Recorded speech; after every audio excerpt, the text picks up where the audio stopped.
Greetings, viewers of The Pioneer. How are you doing? I hope you're healthy and well. As the Pioneer team, we're here with you with a new part of our map report on the Russia-Ukraine war. We will soon analyze the latest developments on the front line. We have already mentioned that the losses of the Russian army are increasing and will increase day by day.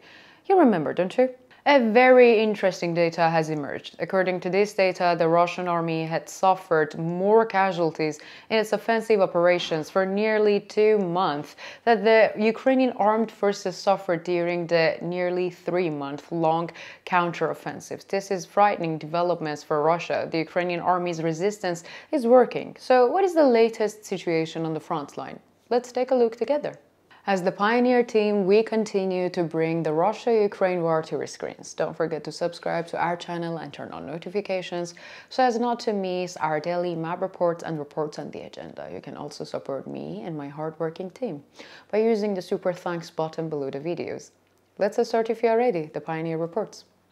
Let's start with the Robotyne sector of the Zaporizhia front. According to the latest reports, oscillations are still continuing in this area. The Russian army is making concentrated effort to advance, especially west of Robotyne, but no avail.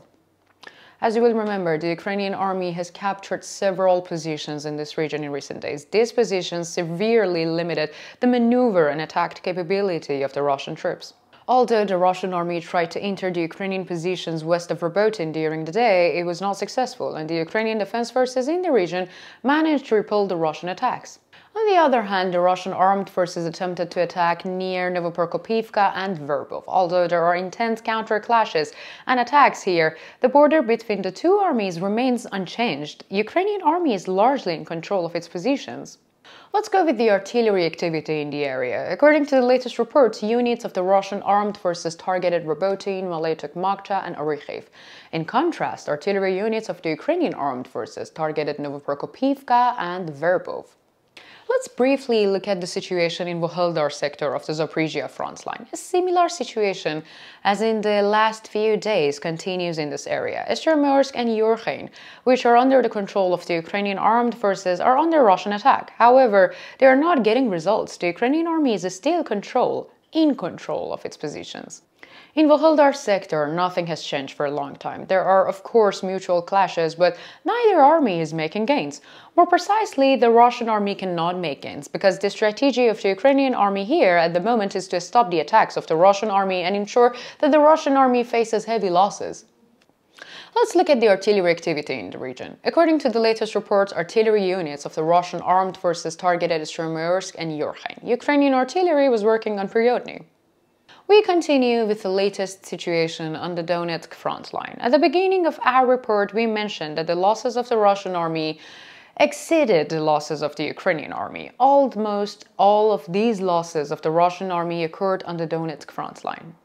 According to the latest reports, the Russian army again tried to advance on the northeastern approaches to Novomikhailivka with the support of long-range weapons. Here, however, the situation was limited to efforts. The Russian army has not gained any positions.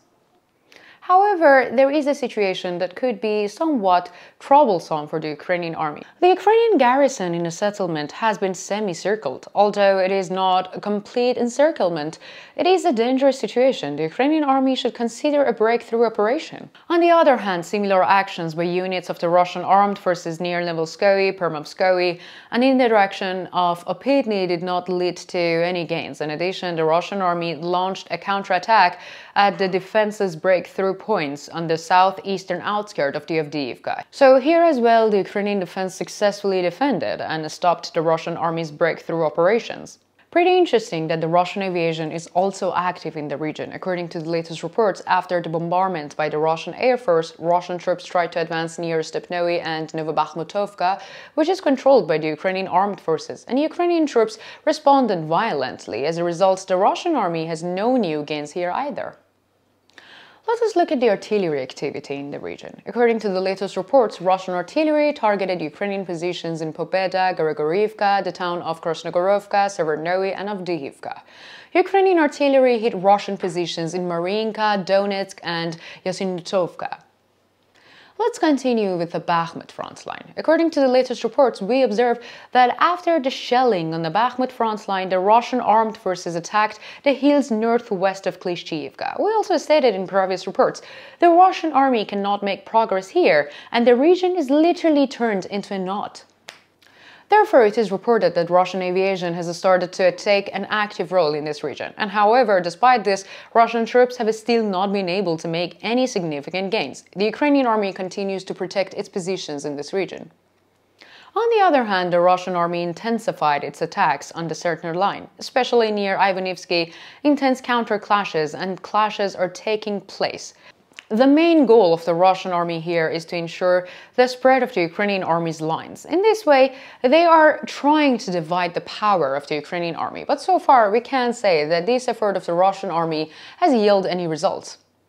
We also see that there are also attacks of the Russian army near Bogdanovka. However, they have not achieved any successes here either. The Ukrainian army continued to defend and continues to defend its positions. The border line is stable. We continue with the artillery activity in the region. According to the latest reports, artillery units of the Russian armed forces targeted Kazov Yar, Ivanivsky, Klishchiivka and Andreevka. Ukrainian artillery struck Bakhmut town center and Yahidny.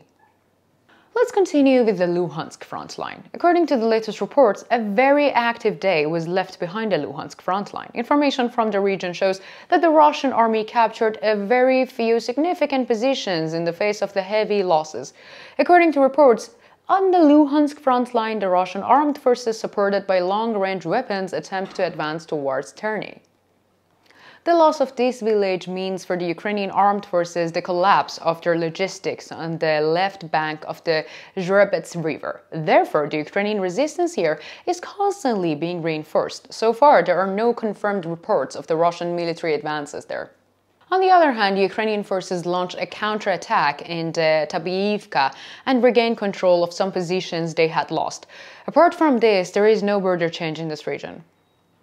Let's look at the artillery activity in that region. According to the latest reports, units of the Russian armed forces hit Ukrainian positions in Belogorovka, Torskoye, Novoskoye, Stepnoye, Vasilyivka and Petropavlovka. Ukrainian artillery, in turn, targeted Russian artillery positions along the front line. So what do you think? Do you think the Ukrainian army's defense operations are successful?